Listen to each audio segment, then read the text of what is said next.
ನಮಸ್ಕಾರ ಎಲ್ಲರಿಗೂ. ಹೇಗಿದ್ದೀರಾ? ಎಲ್ಲರೂ ಚೆನ್ನಾಗಿದ್ದೀರಾ ಅಂತ ಅಂದ್ಕೊಂಡಿದ್ದೀನಿ. ವೆಲ್ಕಮ್ ಬ್ಯಾಕ್ ಟು ನನ್ನ ಲೋಕ ಯೂಟ್ಯೂಬ್ ಚಾನಲ್. ನಾನಿವತ್ತು ಎಲ್ಲರಿಗೂ ಕಾಮನ್ನಾಗಿ ಕಾಡ್ತಾ ಇರೋ ಪ್ರಶ್ನೆ, ಮಹಿಳೆಯರು ತುಂಬ ಸಫರ್ ಮಾಡ್ತಾ ಇರೋದ್ರ ಬಗ್ಗೆ ಒಂದು ವಿಡಿಯೋನ ಮಾಡ್ತಾ ಇದ್ದೇನೆ. ಕಾಮನ್ನಾಗಿ ಎಲ್ಲರಿಗೂ ಹೇರ್ ಫಾಲ್ ಆಗ್ತಾಯಿದೆ. ಈಗ ಯಾರು ಕೇಳಿದ್ರು ನನ್ನ ಕೂದಲು ತುಂಬಾ ಉದುರುತ್ತಾ ಇದೆ ಅಂತಲೇ ಹೇಳ್ತಾರೆ. ಸೊ ಮನೆಯಲ್ಲಿ ನೀವು ಈ ರೀತಿ ಎಣ್ಣೆನ ಮಾಡಿಟ್ಕೊಂಡು ವಾರದಲ್ಲಿ 2 ಸಲ ಅದನ್ನು ಹಚ್ಕೊಂಡ್ರೆ ಹೇರ್ ಫಾಲ್ ಕಡಿಮೆ ಆಗುತ್ತೆ ಅಂತ 100% ನಾನು ಗ್ಯಾರಂಟಿ ಕೊಡ್ತೀನಿ. ಇದಕ್ಕೆ ನಾನಿಲ್ಲಿ ಕರಿಬೇವು ಹಾಗೂ ಮೆಂತೆ ಮತ್ತು ಅಗಸೆ ಬೀಜ ಹಾಗೆ ಒಂದು ಬೆಟ್ಟದ ನೆಲ್ಲಿಕಾಯಿನ ತೊಗೊಂಡಿದ್ದೀನಿ. ಇದರಲ್ಲೂ ಕೂಡ ಸಾಕಷ್ಟು ಹೇರ್ ಫಾಲ್ಗೆ ಸಮಸ್ಯೆಗೆ ಪರಿಹಾರ ಇದೆ ಅಂತ ಹೇಳ್ಬೋದು. ಹಾಗೆ ಇಲ್ಲಿ ದಾಸವಾಳದ ಹೂಗಳನ್ನ ತೊಗೊಂಡಿದ್ದೀನಿ. ನಾನು ಬೆಳಗ್ಗೆ ತರಿಸಿದ್ದು, ನಾನು ವಿಡಿಯೋ ಮಾಡೋಷ್ಟೊತ್ತಿಗೆ ಅದು ಬತ್ತು ಹೋಗಿದೆ. ಸೊ ಇಷ್ಟು ಕರ್ಬೇವಿನ ಸೊಪ್ಪಂತೂ ಎಲ್ಲರ ಮನೆಯಲ್ಲೂ ಇದ್ದೇ ಇರುತ್ತೆ. ಸೊ ಇಲ್ಲಿ ನಾನು ಸ್ವಲ್ಪ ಜಾಸ್ತಿನೇ ತೊಗೊಂಡಿದ್ದೀನಿ. ಇದನ್ನು ನಾವು ಹಸಿದಾಗೆ ಎಣ್ಣೆಗೆ ಹಾಕಿ ಕುದಿಸ್ಬೋದು. ಬಟ್ ನಾನಿಲ್ಲಿ ಪುಡಿನ ಮಾಡಿಕೊಂಡು ಎಣ್ಣೆಗೆ ಸೇರಿಸ್ಕೊಳ್ತಾ ಇದ್ದೀನಿ. ಸೊ ಹಸಿದನ್ನು ರುಬ್ಬಿದ್ರೆ ಅದು ಪುಡಿ ಪುಡಿ ಆಗೋಲ್ಲ. ಸೊ ಅದನ್ನು ಸ್ವಲ್ಪ ಚೆನ್ನಾಗಿ ಈ ರೀತಿ ಒಂದು ಬಾಣಲೆಯಲ್ಲಿ ಚೆನ್ನಾಗಿ ಫ್ರೈ ಮಾಡ್ಕೊಳ್ತಾ ಇದ್ದೀನಿ. ಆಗ ಅದು ಸ್ವಲ್ಪ ಗಟ್ಟಿಯಾಗಿ ಪುಡಿ ಆಗೋಕ್ಕೆ ಸಾಧ್ಯ ಆಗುತ್ತೆ. ಕರ್ಬೇವಿನ ಸೊಪ್ಪಿನಲ್ಲಿ ತುಂಬಾ ಹೇರ್ ಫಾಲ್ಗೆ, ಹೇರ್ ಗ್ರೋತ್ ಆಗೋಕ್ಕೆ ಆ್ಯಂಡ್ ಬಿಳಿ ಕೂದಲಿಗೆ ಪರಿಹಾರ ಕೂಡ ಇದೆ. ನಾವು ಕರ್ಬೇವಿನ ಸೊಪ್ಪು ಎಣ್ಣೆನ ಯೂಸ್ ಮಾಡ್ತಾ ಇರೋದ್ರಿಂದ ಬೇಗ ಬಿಳಿ ಕೂದಲು ಬೆಳೆಯಲ್ಲ ಅಂತ ಹೇಳ್ಬೋದು. ನೋಡ್ತಾ ಇರ್ಬೋದು, ಇಷ್ಟಾದರೆ ಸಾಕು. ಈಗ ನಾನು ಕೈಯಲ್ಲೇ ಇದನ್ನು ಪುಡಿ ಮಾಡ್ತೀನಲ್ಲ, ಇಷ್ಟು ಈ ರೀತಿ ಗರಿ ಗರಿ ಆಗುತ್ತೆ. ಸೊ ಇದನ್ನಾದಮೇಲೆ ನೆಕ್ಸ್ಟ್ ನಾನು ಅಗಸೆ ಬೀಜ ಹಾಗೂ ಮೆಂತೆಕಾಳನ್ನ ಹಾಗೆ ಸ್ವಲ್ಪ ಫ್ರೈ ಮಾಡ್ಕೊಳ್ತೀನಿ. ತುಂಬ ಸಿಹಿಯೋ ಥರ ಫ್ರೈ ಮಾಡ್ಕೊಳ್ಳೋದು ಬೇಡ, ಸ್ವಲ್ಪ ಜಸ್ಟ್ ಬಾಡಿಸ್ಕೊಳ್ಬೇಕು. ಅಗಸೆ ಬೀಜ ಕೂದಲನ್ನ ಸಾಫ್ಟ್ ಆ್ಯಂಡ್ ಶೈನ್ ಆಗಿ ಮಾಡುತ್ತೆ. ಹಾಗೂ ಮೆಂತೆಯಲ್ಲಿ ಹೇರ್ಗೆ ತುಂಬಾ ಬೆನಿಫಿಟ್ ಇದೆ ಅಂತ ಹೇಳ್ತಾರೆ. ಸೊ ಮೆಂತೆ ಕೂಡ ನಮ್ಮ ಕೂದಲಿನ ಆರೋಗ್ಯ ಕಾಪಾಡೋದ್ರಲ್ಲಿ ತುಂಬಾ ಮುಖ್ಯವಾದ ಪಾತ್ರ ವಹಿಸುತ್ತೆ. ನೋಡ್ತಾ ಇರ್ಬೋದು, ಇಷ್ಟು ಮಟ್ಟಿಗೆ ಫ್ರೈ ಮಾಡಿಕೊಂಡೆ ಸಾಕು. ಹಾಗೆ ಸ್ವಲ್ಪ ಹೂನ ಕೂಡ ಬಾಡಿಸೋಣ, ಯಾಕಂದರೆ ಹೂ ಹಸಿ ಇರುತ್ತೆ. ಸೊ ಅದನ್ನು ಕೂಡ ರುಬ್ಬಲ್ಲ ಅಲ್ವ. ಸೊ ಅದನ್ನು ಸ್ವಲ್ಪ ಚೆನ್ನಾಗಿ ಬಾಡಿಸ್ಕೊಂಡೆ. ನೆಕ್ಸ್ಟ್ ನಾವು ಫಸ್ಟು ಅಗಸೆ ಹಾಗೂ ಮೆಂತೆನ ಪುಡಿ ಮಾಡಿ ಇಟ್ಕೊಳ್ತೀನಿ. ಈ ರೀತಿ ಪೌಡರ್ ಆಗಿದೆ. ಆ ನಂತರ ನಾವು ಕರಿಬೇವಿನ ಸೊಪ್ಪು ಹಾಗೆ ದಾಸವಾಳದ ಹೂವುಗಳನ್ನ ಹಾಕಿ ಇದನ್ನು ಕೂಡ ಪುಡಿ ಮಾಡ್ಕೊಳ್ತೀನಿ. ದಾಸವಾಳದ ಎಲೆ ಸಿಕ್ಕಿದ್ರೆ ಕೂಡ ಇನ್ನೂ ತುಂಬಾ ಒಳ್ಳೆಯದು. ಬಟ್ ನನಗೆ ಎಲೆ ಸಿಗಲಿಲ್ಲ. ಇದನ್ನು ಪುಡಿ ಮಾಡಿಟ್ಕೊಂಡಿದ್ದೀನಿ. ಇಷ್ಟು ತರಿಯಾಗಿ ಪುಡಿ ಆದರೆ ಸಾಕಾಗುತ್ತೆ.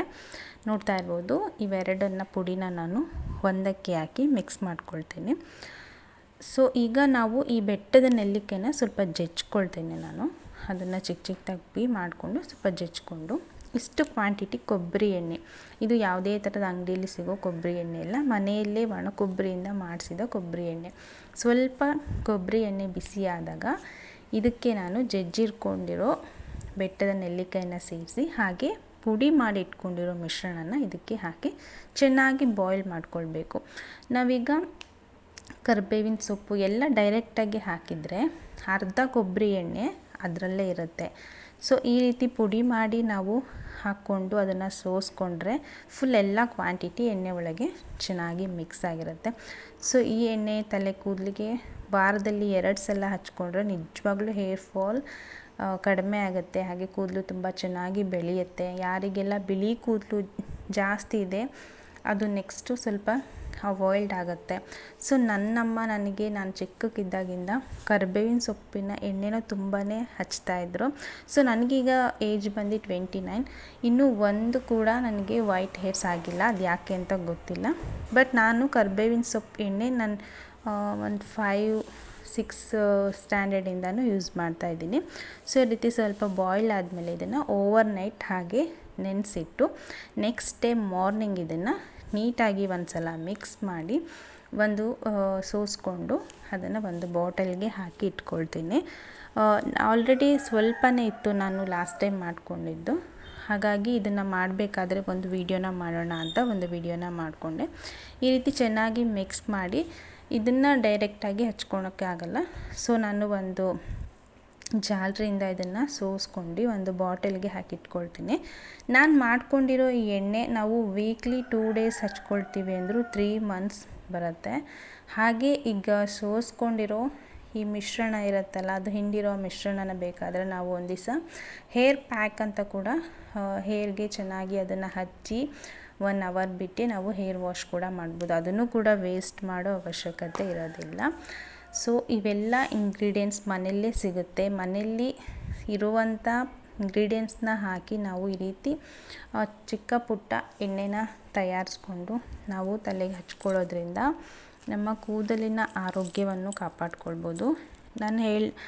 ನನಗೂ ಒಂದು 50% ಹೇರ್ ಫಾಲ್ ಈಗ ಕಂಟ್ರೋಲ್ ಆಗಿದೆ ಅಂತ ಹೇಳ್ಬೋದು. ಆ್ಯಂಡ್ ತುಂಬಾ ನ್ಯಾಚುರಲ್ ಆಯಿಲ್ ಅಂತ ಹೇಳ್ಬೋದು. ನೀವು ಕೂಡ ಮನೇಲಿ ಟ್ರೈ ಮಾಡಿ. ನಿಮಗೆ ಕೂಡ ಹೇರ್ ಫಾಲ್ ಇದ್ದರೆ ಡೆಫಿನೆಟ್ಲಿ ಹೇರ್ ಫಾಲ್ ಕಡಿಮೆ ಆಗುತ್ತೆ ಆ್ಯಂಡ್ ನಿಮ್ಮ ಕೂದಲು ತುಂಬ ಚೆನ್ನಾಗಿ ಬೆಳವಣಿಗೆ ಕೂಡ ಆಗುತ್ತೆ. ನೋಡ್ತಾ ಇರ್ಬೋದು, ಈ ರೀತಿ ನೀಟಾಗಿ ಶೋಧಿಸ್ಕೊಂಡು ಒಂದು ಬಾಟಲ್ಗೆ ಇದನ್ನು ಹಾಕಿ ಇಟ್ಕೊಳ್ತೀನಿ. ಈ ವಿಡಿಯೋ ತುಂಬಾ ಯೂಸ್ಫುಲ್ ಅಂತ ನಾನು ಹೇಳ್ಬೋದು. ಸೊ ನೀವು ಕೂಡ ಈ ರೀತಿ ಟ್ರೈ ಮಾಡಿ. ಈ ವಿಡಿಯೋ ಯಾರಿಗೆ ಇಷ್ಟ ಆಗಿದ್ದಲ್ಲಿ ಒಂದು ಲೈಕ್ ಮಾಡಿ, ಸಬ್ಸ್ಕ್ರೈಬ್ ಮಾಡ್ಕೊಳ್ಳಿ.